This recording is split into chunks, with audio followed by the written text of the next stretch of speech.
Okay.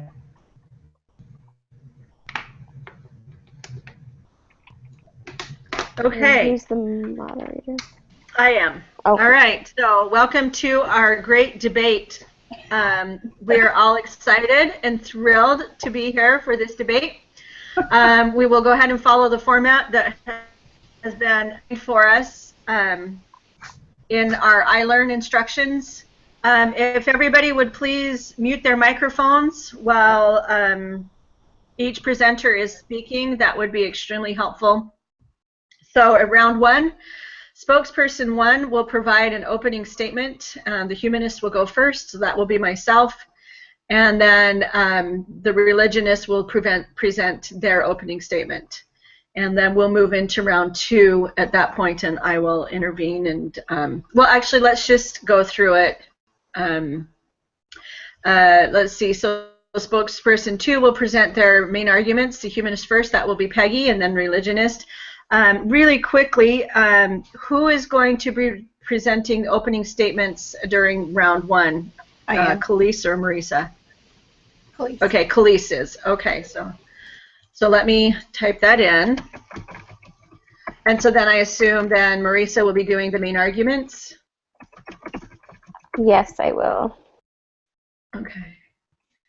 And then, so then I assume Khalees will be doing the cross-examination questions. I'm going to type this in on my form. If any of this is wrong, let me know. You're good.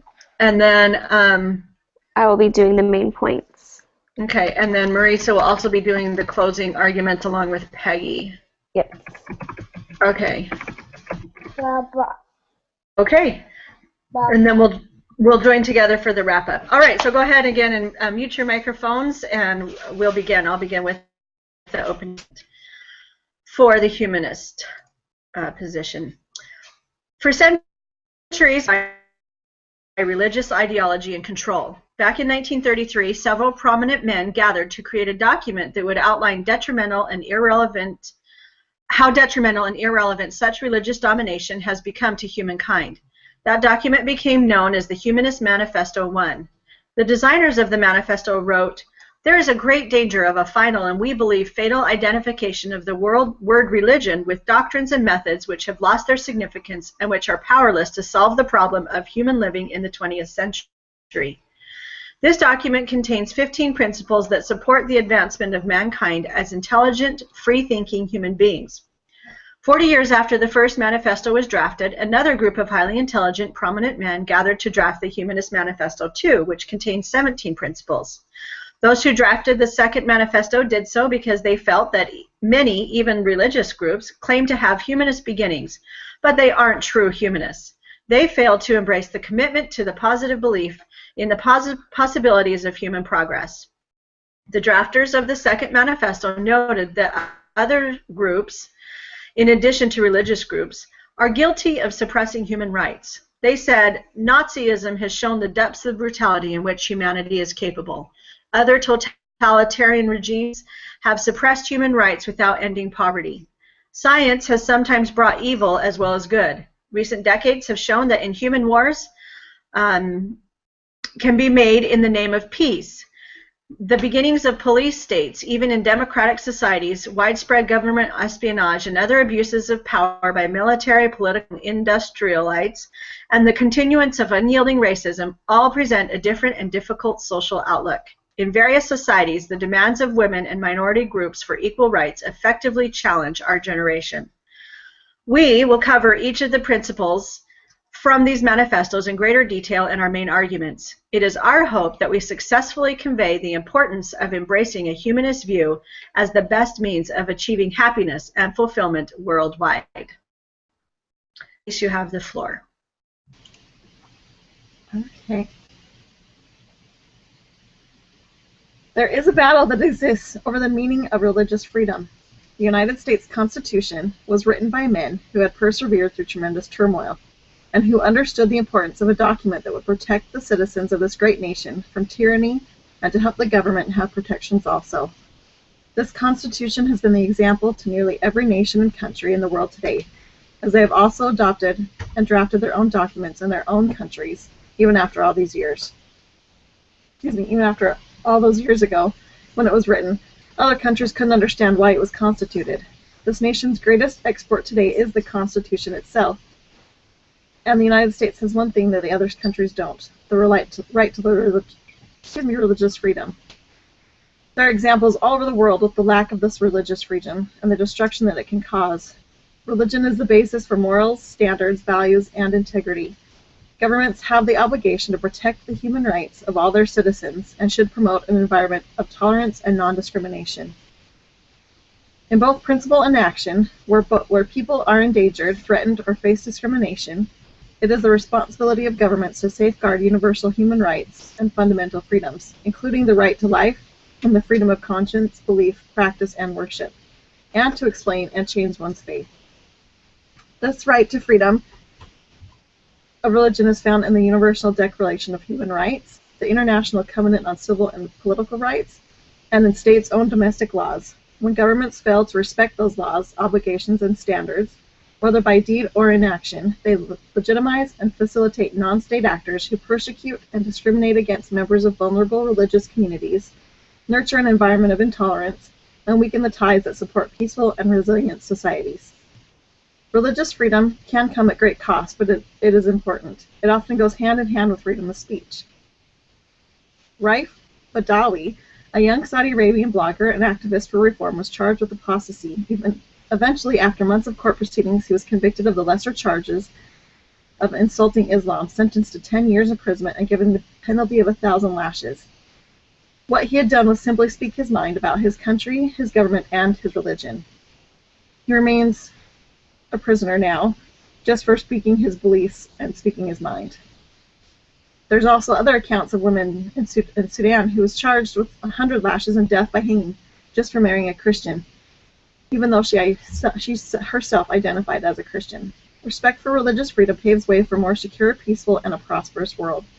The most desirable condition for the effective exercise of God-given moral agency is a condition of maximum freedom and responsibility, the opposite of slavery or political oppression.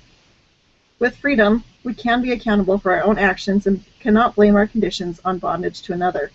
As referenced before, we can see that the turmoil and pain that comes from not being free to believe as others do.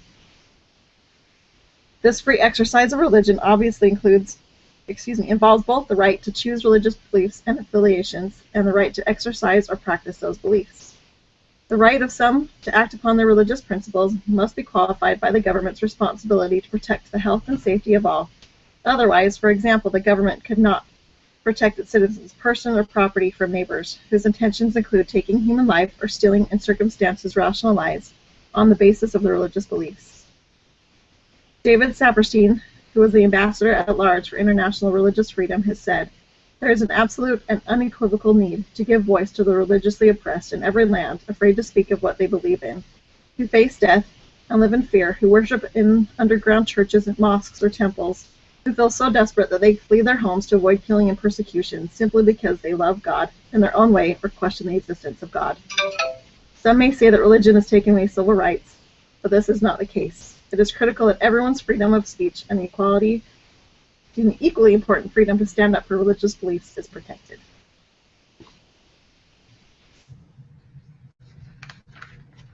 Okay, thank you. So we will move on to our main arguments with Peggy going first. Okay.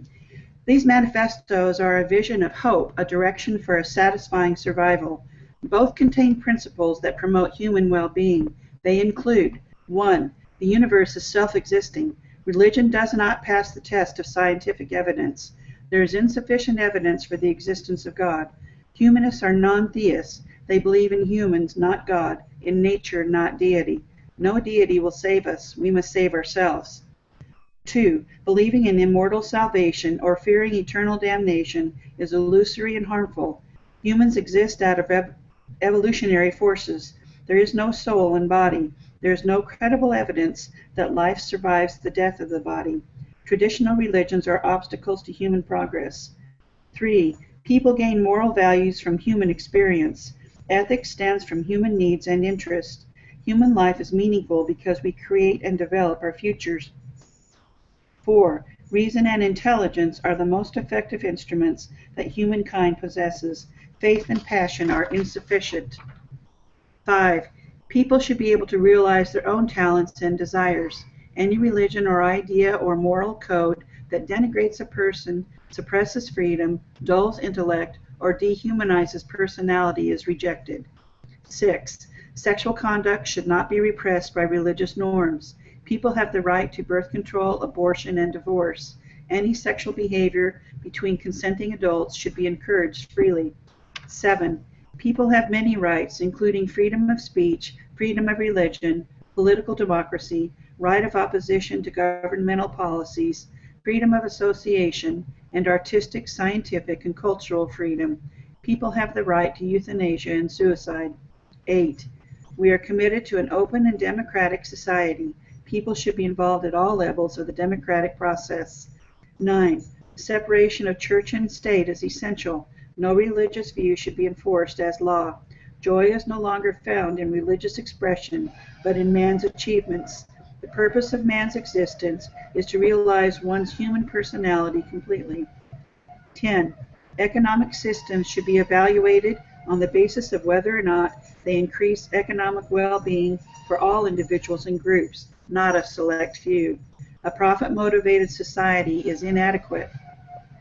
11. Discrimination based on race, religion, sex, age, or national origin should be eliminated. People who are disadvantaged, including addicts and prisoners, should be guaranteed an annual wage for their support provided by society. Everyone has the right to a universal education. Sexual chauvinism is rejected. 12. We embrace the movement toward a world community and deplore the division of humanity by nationalistic boundaries. A world law and world order should be established and run by a transnational federal government. 13. War is obsolete. Instead, international courts should be instituted to deal with problems between countries. Less money should be poured into military costs, and more should be poured into peaceful, people-oriented uses. 14. The environment is a top priority, and all people of the world should work to preserve our planet. 15.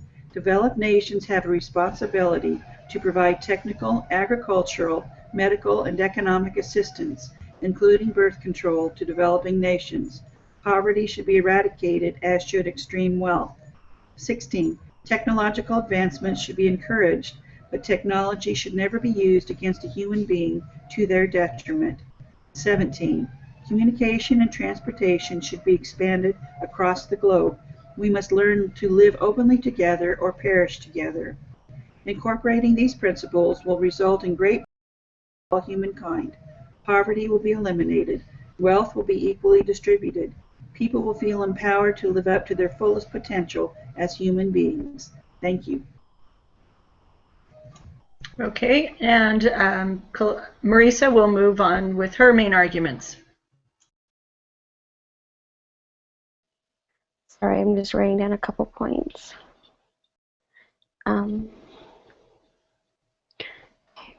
Sorry, guys. Okay, so our country was founded on freedom. We were guaranteed the right to freedom of speech and practice of religion. We often recite in the school the Pledge of Allegiance that we are under one nation, one God. To take away the right of the people and their ability to practice whatever religion they choose goes against what our nation was ultimately founded upon. The Constitution was implemented because we wanted to be free of a king or a ruler that dictated what we believe. Many people died in order to give this right to our country, and we should not be told what and how we should believe. Second, the Constitution has been around for a long time, and 176 years after this was implemented, almost every nation in the world has adopted a written constitution. In fact, the U.S. Constitution was the one that profoundly influenced all of them. This nation's most important export is its Constitution, whose great principles stand as a model for the rights and protection of all flesh. On the vital human right of religious freedom, however, many constitutions fall short of the protections that are needed. The United States government has encouraged other nations to implement this religious freedom all over the world. It is the people's inherent right to form or to decide their form of government. Sovereign power is not inherent in a state or nation just because its leaders have the power that comes from the force of arms. That was our main points.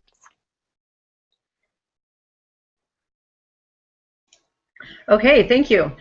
So we will move on to our cross-examination, and I will be asking you guys, both of you, questions about your views, and then Khalees will be cross-examining us.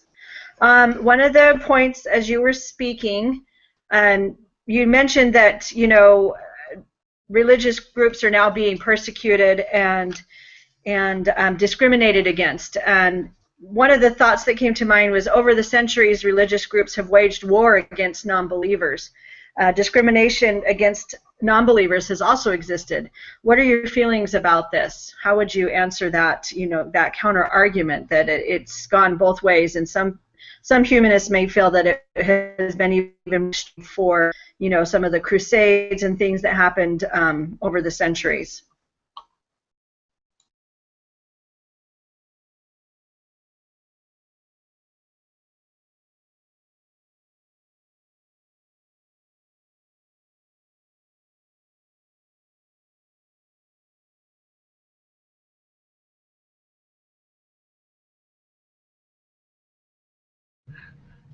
Did you guys hear any of those questions? Did I forget to mute my mic? Khalees is frozen. I did. I forgot. No, Khalees Oh, is frozen. I heard part of it, but some of it was, sorry, it kind of cut out on some of the questions. Okay, so just my question was, what are your feelings about the fact that, Peggy, can you mute your mic real quick, because I'm getting feedback. Thank you.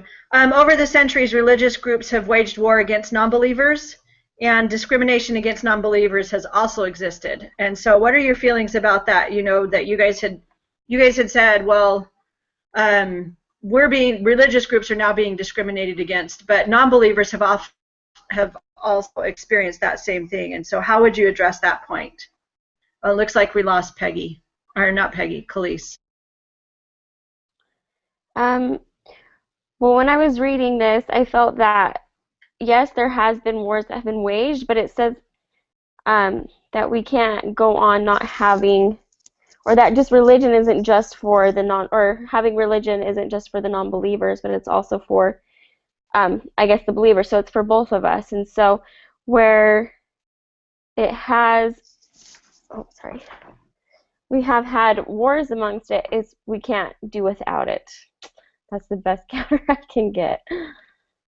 Let me see if I can get a hold of Khalees.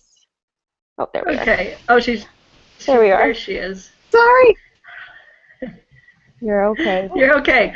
So did you hear my question? Marisa did a great job answering it. I didn't know if you wanted to have a chance to answer it. No, I don't know if I did. I'm sure she did really good.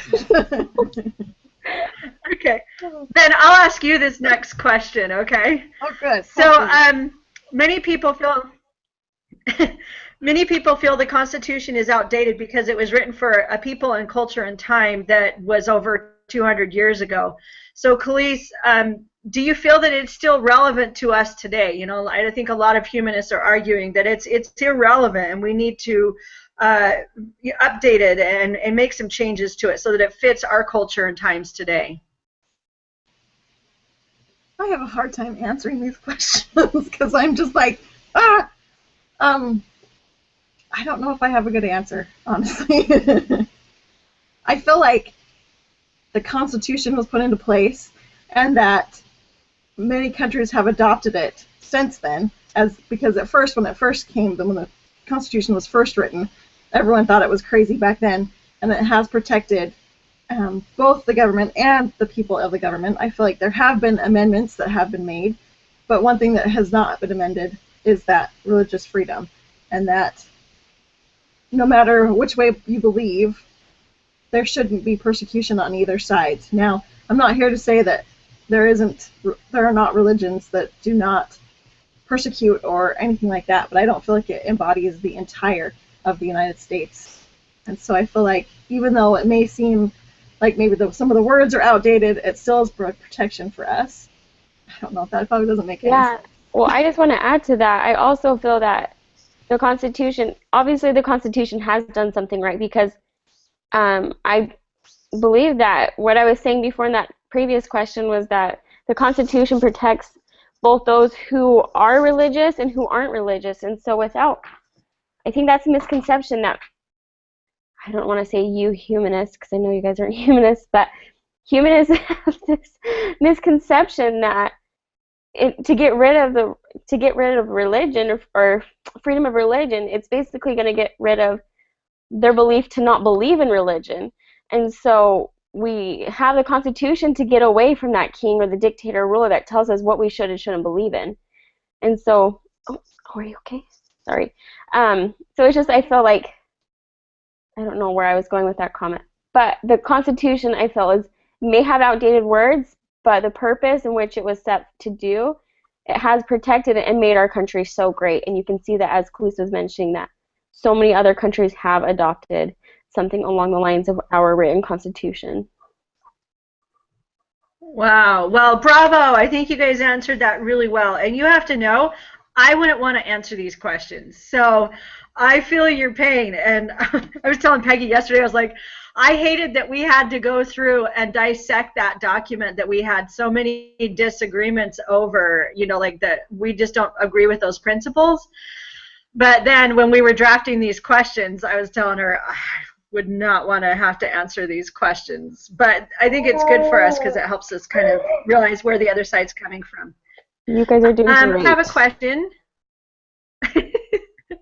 I think you guys are awesome. Okay, so my next question is, Elder Oaks argues that God is the source of power, but for people who do not believe in God, this is difficult for them to accept and embrace.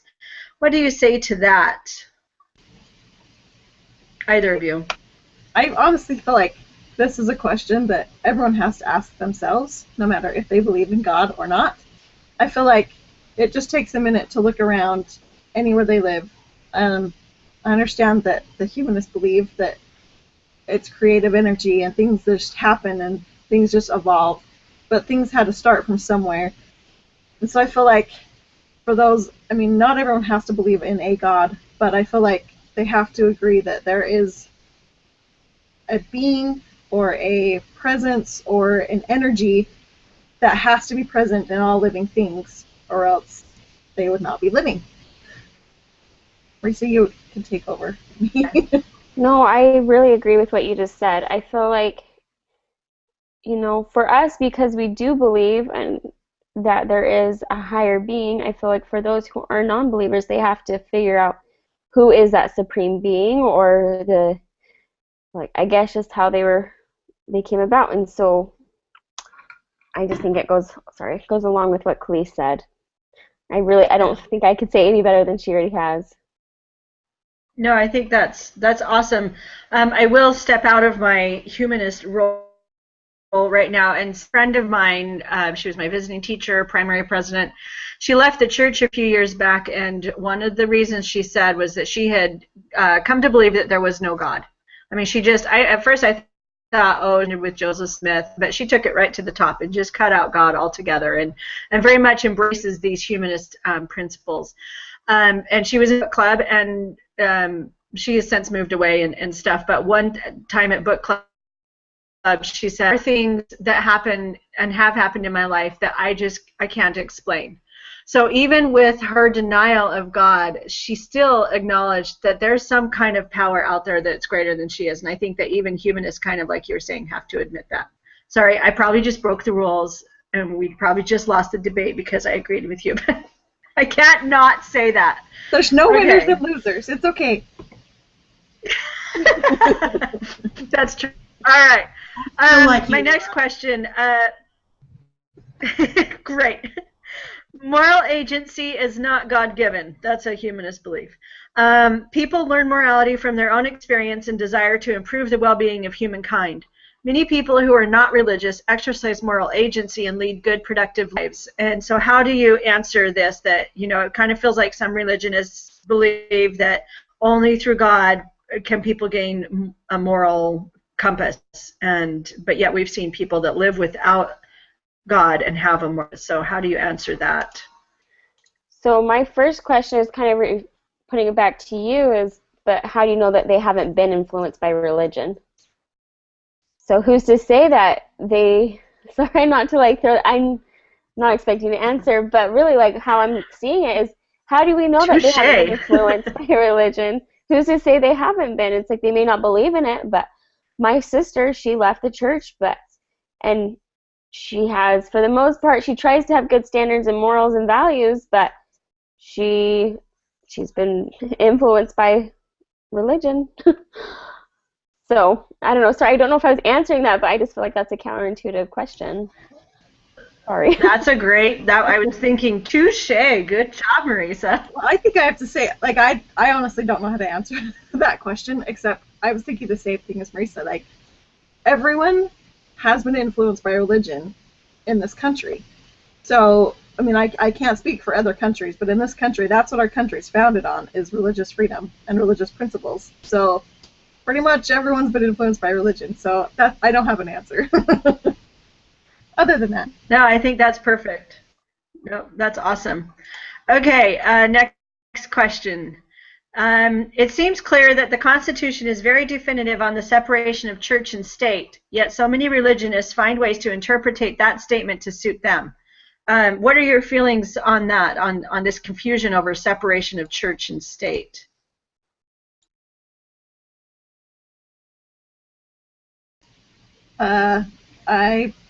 Next question. This is so hard. I don't know. Oh, yeah. Look at Peggy. Peggy's just over there laughing. She's like, I don't have to say a word. I know. This is hard, guys.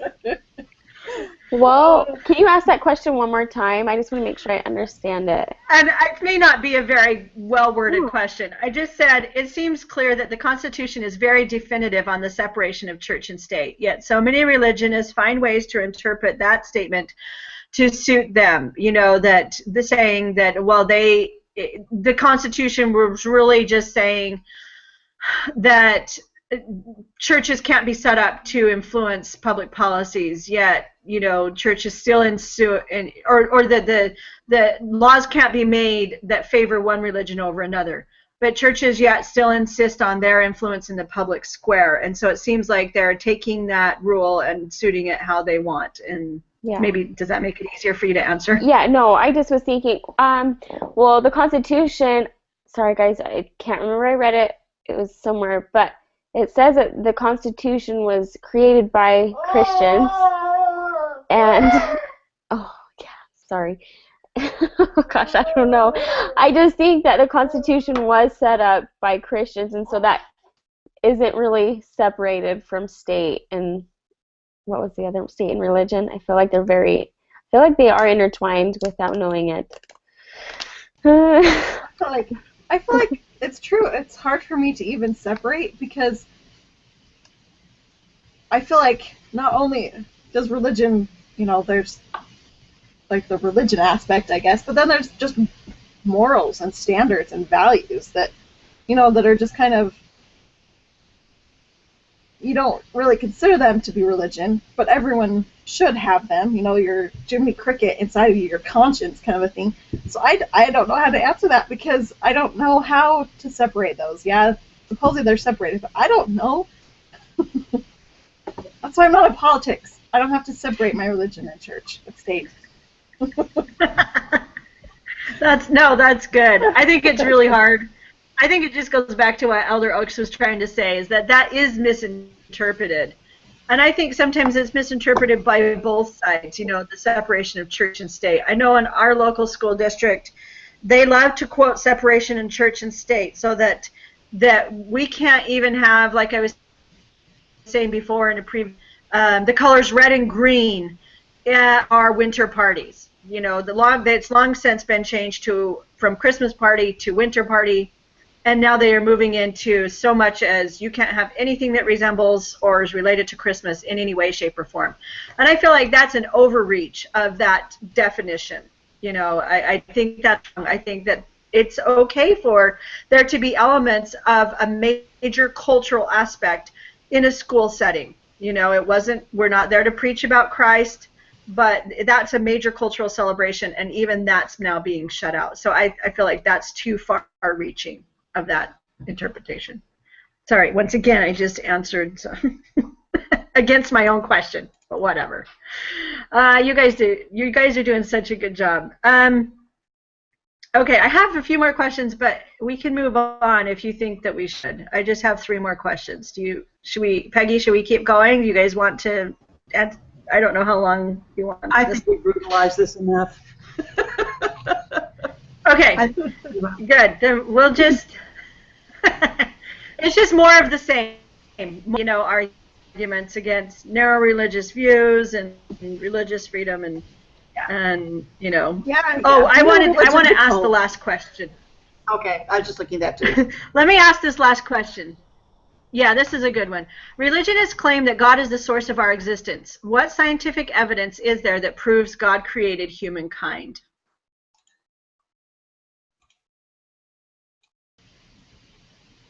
Man, that's hard. 'Cause I think this is a matter of faith. Oh shoot. It's like, I think we can bring it back to how do we know that we were created by molecules or we've evolved, and so I feel like it's a matter of like what you decide to believe in, whether or not you don't believe in religion. I have faith that God created mankind, and I'm sure those who believe in humanism or whatever believe that science can answer all these questions where I don't believe that. So I know that doesn't really answer, but I think that also goes back to how, I guess, what our own morals and standards are and our beliefs. I don't know if that answers it. I think I agree with that, Marissa, and I go back to what came first, the chicken or the egg? We don't know. So there's just some things that in this universe and in our limited state of human beings, we just don't know and don't understand. So who's to say that there is a God that created it, and who's to say that there's not? It all just comes back to the reason that we live in this country and that we're glad to live in this country is that we have this Constitution that says that we can believe whatever we want to believe. And we don't have to be persecuted for it. So, that's probably not an answer, but. No, that's a good answer. That's a good answer. I think that you guys brought up a good point. You know, it's kind of a counterintuitive question because what scientific evidence is there that there is no God? You know, I think who was it, Alma in the Book of Mormon that was asking, who was it, one of the Antichrist, that same question, you know, that you don't have any evidence that there isn't a God or that he didn't create the earth. So, you know, they can't say definitively either. Okay, let's see. I think it will be then Khalees will be cross-examining us. I think it will be a joint effort.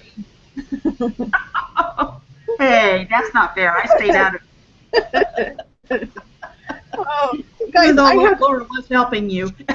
I had such a hard time coming up with this because I just didn't even want to read the manifesto. I'm not even kidding. Like, I don't know how you guys read it in deep. It was brutal.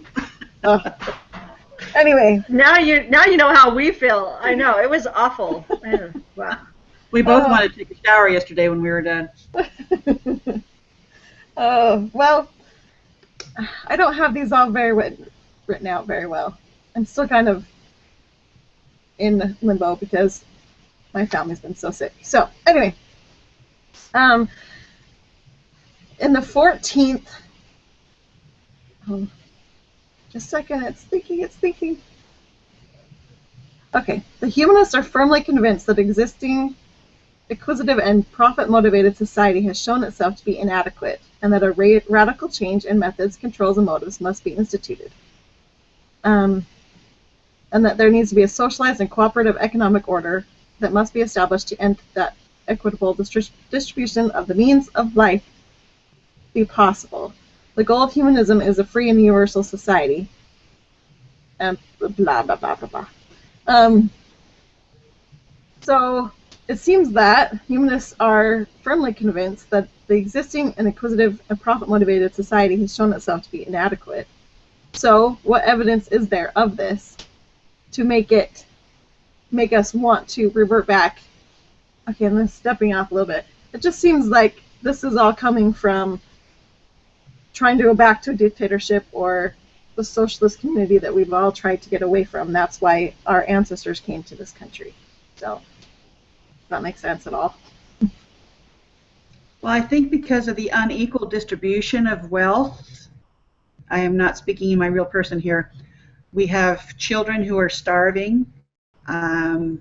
We have women who are being abused.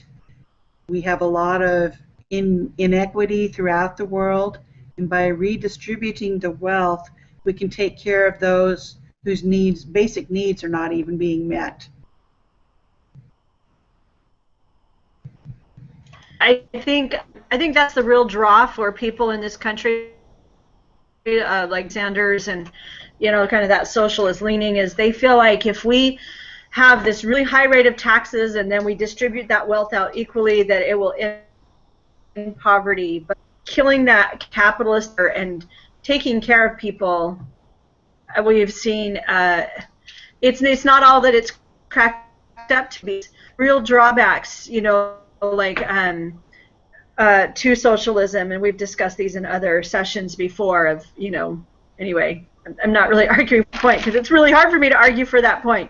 But I see why people believe it, because I think they're enchanted by this promise of everyone will be taken care of. But in the end, we lose our initiatives and that drive for industry and thrift and self-efficacy of, being self-reliant. And we become dependent on the government. And eventually that then can lead, like you said, from a socialist to a dictator. Laura, this is killing you, isn't it? What? Yeah, sorry. Leave me alone, okay? I can't not answer. I can see why they agree with that. Just saying that answer. Oh, this is awesome. Oh, Sister Maker's going to have a good time with this one. Hopefully she skips the middle of this one. Didn't she say in her email that she likes to see us all struggle with this? Yeah, she's got it. Oh. Okay, what else do you have? So in, let's see, it is the 17th. Probably pure entertainment for her. Yeah. My computer's freezing. Okay. In the 17th part, I don't know what are those called? Principles. Yeah. It talks about, now I have to scroll back down to it. It talks about expanding communication and transportation across frontiers. That travel restrictions must cease. That the world must be open to diverse political, ideological, and moral viewpoints, and blah, blah, blah. So, as we've seen with 9/11 and with other things, that there are certain people who take their beliefs to the extreme, and now I know this is kind of an off question, but why should any country be able to open up their transportation to anyone if it has been proven that that is trouble? I was really hoping you wouldn't focus on that one. And that's not even that deep of a question. I think you could argue that those are minority cases. And that by and large, you have many innocent people, innocent immigrants who are seeking free travel so that they can attain security and protection in other countries. That's my best response. Okay, and as a humanist, if we redistribute the wealth so that everybody is happy, there will not be a need to take over or attack other people or try to get whatever they have. Yeah, what she said, except that we can't control these extremist groups that feel, I can say this. Even if you try and make everybody happy, it's not going to work. I know. That's my point. Because groups that are going to say, no, my way is the only way. It's just whatever. That was me speaking. My humanist view says, yes, Peggy is right. Well, it's funny that you bring that up, because in the closing statements of that, it talks about a world cannot wait for reconciliation of competing political economic systems to solve its problems. Like, come on! Like, what a dream world. No, I think Khalees just froze. I think she is frozen. I can go on with some other questions. Okay, great. Okay. So essentially, you guys believe that we need to take religion out of the picture and to add in more science. And so, how does this fit with or go along with our Constitution and the people's rights? Wouldn't you say this is taking away people's rights to believe, or for freedom of speech, even freedom of religion? Does that make sense? Okay. Okay, say that again. Say that. Okay. Yeah. So essentially, humanists believe that we need to take religion out of the picture. So how does this fit with the Constitution? This goes against what our Constitution is set on. So isn't this taking away some of the rights of the people? Is that what you're wanting? Does that make sense? No, yes, it does. We don't really want religion completely out of the picture. We want religion out of the public forum. We want to privately believe their religion and not allow it to influence in any way any public policies, and we feel that that's the best in human interest. Now, if somebody wants to be silly and have a religious view, they're welcome to that. So again, like we said, we're very benevolent, and we don't discriminate based on religion because we're so for the good of humanity. So that's my response. Well, in response Dripping to that, with sarcasm. I feel maybe this is no, I'm not saying you, but I feel like they are discriminating against religion because in the Humanist Manifesto, that word is just so, but it talks about how science is the only way. In order to prove anything, science is the only way. And so that right there excludes religion from anything. I don't know, maybe that I'm wrong, but I feel like no, you're right. I'm not trying to say you're No. wrong, but these humanists, not you, but these humanists, they are being discriminatory. Yeah. And at least with religion, we allow others to have their own opinion, to believe in what they want and to believe. You just nailed the weaknesses and flaws in Cora Hor's line of thinking. Yep. Yeah. That kind of thought it destroys everybody's right for belief. So good job. Okay, I think we should wrap up. Okay. I mean, you guys don't want me to ask you more questions about how horrible the Human Manifesto is? I think we're done. Oh, yeah. We would love it. Khalees just said trying to... Sorry. So she's still trying. It's up to you. If you want to ask your questions, you can. You know what? I don't feel like I need to watch you guys squirm anymore. It's okay. Over. I mean, I have more questions. I mean, but we can. We've gone I think we're almost at our 40 minutes. Yeah. So. Let's just start with our closing. Let's go into that. If you feel there's one really important question, please ask it. No, I feel like I could ask a lot, but it's not going to get us anywhere. We know. Okay. So let's go with closing. All right, let's move on to our closing arguments and then the wrap up by discussing those two questions. Okay. So Peggy has our closing argument. Closing statement. Religions It's have brief. been the means for realizing the highest values of life. Their end has been accomplished through the interpretation of the total environment, the sense of values resulting therefrom, and the technique established for realizing the satisfactory life. However, faith in a prayer-hearing God is unproved and outmoded. Salvation based on mere affirmation still appears as harmful, diverting people with false hopes of heaven hereafter. Reasonable minds look to other means for survival. Humanism offers an alternative that can serve present-day needs and guide humankind toward the future. Traditional moral codes fail to meet the pressing needs of today and tomorrow. Instead, we need to extend the uses of the scientific method. The ultimate goal should be the fulfillment of the potential for growth of each human personality. This will provide humankind with an unparalleled opportunity for achieving an abundant and meaningful life. The decades ahead call for dedicated, determined men and women able to marshal the will, intelligence, and cooperative skills needed for shaping a desirable future. Thank you. And I hope I don't get struck down. You won't, because you're fulfilling an assignment. Okay, Marisa, your closing arguments. Okay. Oh, hold on. So let me just open this up bigger. So the need to protect our right to freedom of religion is so more important now than it ever has been. Thomas Reese explained that religious freedom is a fundamental right of every person on this earth. Now, not every country has adopted this, but we must understand that religious freedom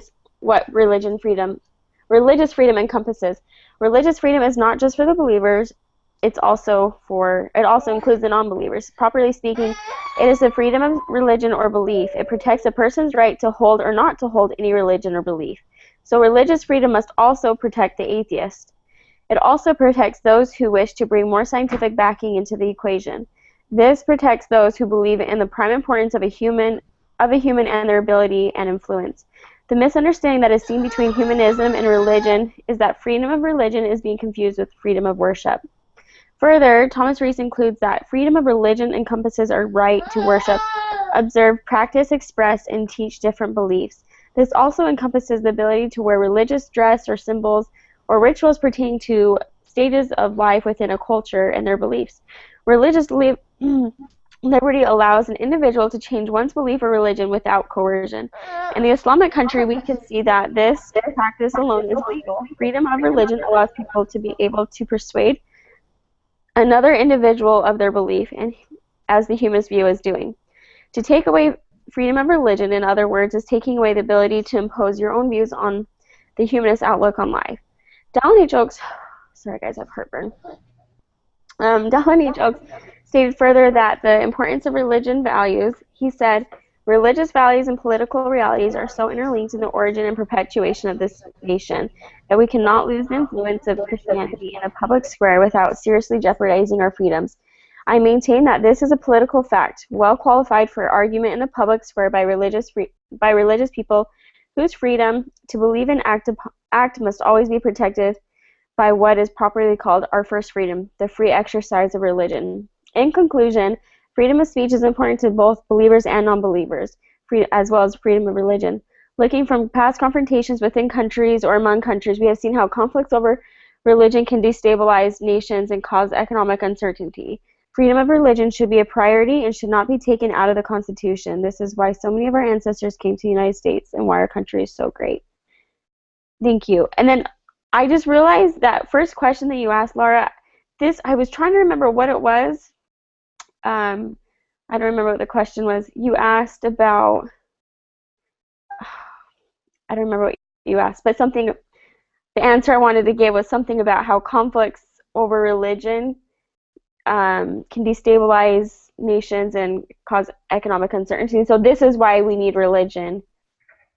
I don't know if I can't remember what you asked, but that was. So I had asked, over the centuries, religious groups have waged war against non-believers. Discrimination against non-believers has also existed. What are your feelings about this? Okay. So yeah, I think that's kind of where I was trying to go over, was with how there's going to be conflicts, and yeah. Sorry, I'm just trying to find. So conflicts over religion can destabilize nations and cause economic uncertainty, but so this is why it's important that freedom of religion should be a priority and should not be taken out of the Constitution, just because of all the uproar and upbringing. I don't know, maybe that doesn't still answer that question. I was trying to remember. I was like, I felt like I had a good answer. I just couldn't think of what the answer is. Oh, but we can move on.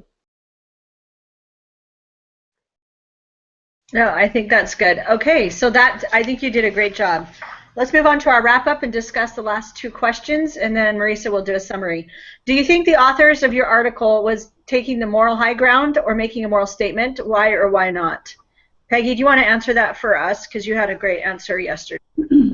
I do believe humanists sincerely believe that they are on a moral high ground and making a moral statement. I think they're truly wanting everybody in the world to be happy and to have the resources they need, and they feel like their approach is much more true to what they consider reality. And so by following this path of focusing on the best interest of the individuals throughout the world, not just a select few as they call them, then we are able to use their sense of morality to help everybody throughout the world. I didn't say that very well, but no, you did a good job. All right, what about you and Marisa and Khalees? This is a hard question to not answer as a member of the church, because I don't feel like ever do the apostles of the church ever come across as they're taking the moral high ground, because that just like has a bad connotation to me. Right? yeah, it depends on your definition of that phrase. Yeah. So I think that that's really hard for me to answer, because I just think that, as Peggy said, he just wants everyone to be happy, and he has an understanding of the law and of the Constitution. So Oaks was just telling us, giving us ways to defend the Constitution and why it was there and why we have it, and that we must defend and advocate for it, because I'm trying to find the paragraph that it says that. Oh no. It's gone. I think, just to go off along with your idea, or Khalees, is just talking about how Elder Oaks, he is an advocate for the family. I remember reading that. It was like the last paragraph, or I don't know. But he's an advocate for the family, and with religion and family, it's so intertwined. And so I think where he's coming off is that because he's such an advocate for the family, he wants to ensure that we are able to practice freedom of religion and to be able to support our beliefs, because for us, family is centered around God, and I feel like that is our moral belief. No, you can't have that. Come here. Sorry. But that's just kind of what I was thinking along the lines of that. That's really good. I think when he talks about moral high ground here, I take that to mean he is showing us a higher level of morality. I don't take that as a negative connotation. I think it is a moral high ground in Elder Oaks talk, because he is showing us a higher level of morality. So I think I found the little paragraph that I was looking for, because at the bottom right before the conclusion, it talks about how Latter-day Saints must be careful to not support or act upon the idea that a person must subscribe to some particular set of religious beliefs in order to qualify for a public office. And I know that doesn't exactly totally fit, but I just feel like he wasn't telling us that we have to be Mormons in order to be saved. He was just kind of laying out some framework and saying, look, you should just follow the Constitution kind of thing. Anyway. Okay. Yeah, that's interesting. Was it him that said it's not religious threats to religious freedoms aren't attacks? It was when they were talking about the retaliation against members of the church who had supported Proposition 8 in California, and he said shouldn't be viewed as anti-religious attacks, but anti-democracy. Yeah. That was a democratic process, and that was completely retaliated against, and that's the real crime. So I thought that was really interesting. Right. Okay, are religious folks the only ones with values and morals? Can morality exist without religion? Why or why not? And I think Elder Oaks talked about this, that there are people who have morality without religion, but he argued that most morality does come from religion. I think Marisa was talking about that earlier as well. What is everybody's thoughts about this? I think we need to be careful as members of the church not to think that we're the only ones that have good values and morals, that a lot of people in and out of the church and who are not even with the church have good morals and values, and we cannot judge others and look down on them and think we're better because of our values.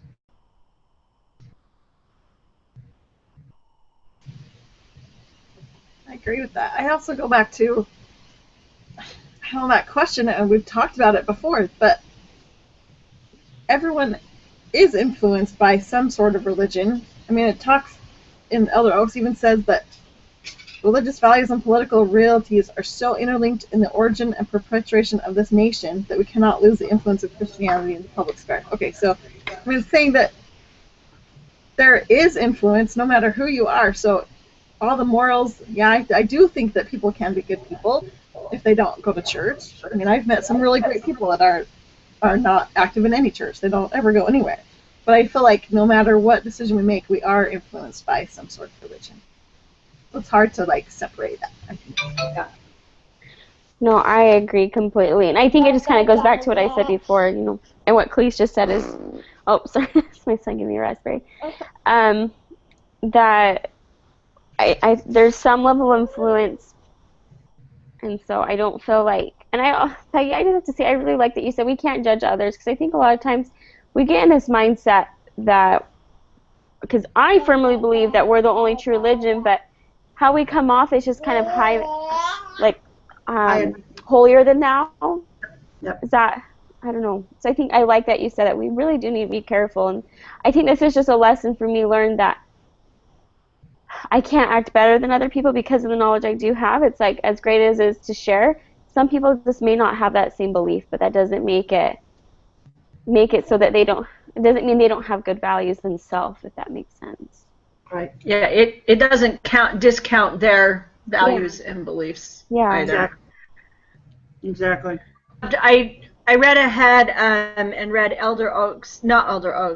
the bishop from Chicago, the Catholic bishop. I don't know if any of you had a chance to read through that. I read through that this morning, and I loved how he was just so in such praise of the efforts of our church and the Catholic Church to stand together on these really important issues about family and religious freedom. And I just think, you know, it's going to come down to that in these last times. That we're going to be finding ourselves standing more and more with those who love God and worship Him, and they may not embrace our theology, but they still want to follow the commandments of Jesus Christ. And I am happy and thrilled to stand with them. And anytime I meet somebody in the community that has a solid belief in God, I'm like, yes, let's work together. You know, it's exciting to me. So I think that's important to remember. That was a great. Okay, any final thoughts? Oh, thanks. Any final thoughts before Marisa does her summary? No. Okay, Marisa, do you want to go ahead? Yeah. Okay, sorry guys. It's going to be a little scattered. I'm not going to go over the debate as much as I'll just give like the highlight of the points. So our summary is Peggy just, oh wait, let me go up. Oh yeah. So Peggy described the main points for the humanists, that their beliefs that they are non-deists and that they don't believe in a God, but rather the importance on creating the future themselves and relying on themselves and not on religious views. And so viewing more of a humanist way is better. So, and then Laura talked about how it's important to embrace the humanist view as a way to improve life, that ultimately the humanist way is the only way that will improve life. And then I described the main points for religion, that it's important that we protect our Constitution because that's what our country was founded on. And then Khalees talked about how she focused on the importance of protecting these religious freedoms in our nation. And so in the cross-examination, we found that it was kind of hard to not defend one side, even though Laura and Peggy were defending the humanist way, but it was just easy to see, maybe it's because we're more biased, that that their way really isn't the right way. So we discussed that the humanist perspective questions that humanists still have morals but aren't influenced by religions, where those who believe in religions believe that the morals come from God and standards are set by the church. So on the flip side of this, we still argued that in some way, shape, or form, humanists have still been influenced by religion, and so that was kind of a conflicted question. And so as we discussed after our debate, we talked about how Peggy kind of talked mostly about how humanists felt that they were trying to take the moral high ground, because their approach is really in trying to improve life. They may not have all the truth of how to do it, or the way they do it may not be the best way. But they firmly believe that it can help everyone throughout the world. And so we give them credit for trying, but we're still missing a couple of bits and pieces. And then Clee's talked about that as a member of a church, it's hard to not say that we're on the moral high ground, because that's what we, I guess, base our religion off of. And so we kind of also talked about how, like, because we're advocates for the family, religion is so important and making sure that it's always with us. And then Peggy talked about how the moral high ground is a way to show us a higher level of morality. And I think, wasn't that Elder Oaks that you talked about? Yes. Right. Okay. Sorry, I have like just bits and pieces. I'm all over the place. And so then our religious folks, we were asked the question if religious folks are the only ones with values and morals, and then don't put that in your mouth. Sorry, guys. Can morality exist without religion? Why not? And so we talked about how Elder Oaks said that morality can come without religion. And then we further talked about how, as members, we need to be careful that we don't judge other people or look down on them because they don't have the same beliefs as us.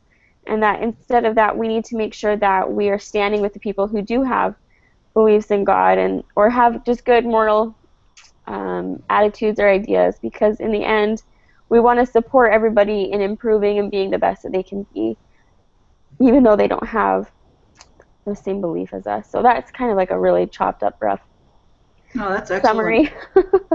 Good job. That was great. Yeah. You guys did so good. I don't know how. I think that wraps it up. Yeah. Next week I have lead and Laura has summary. I'm going to stop the broadcast real fast.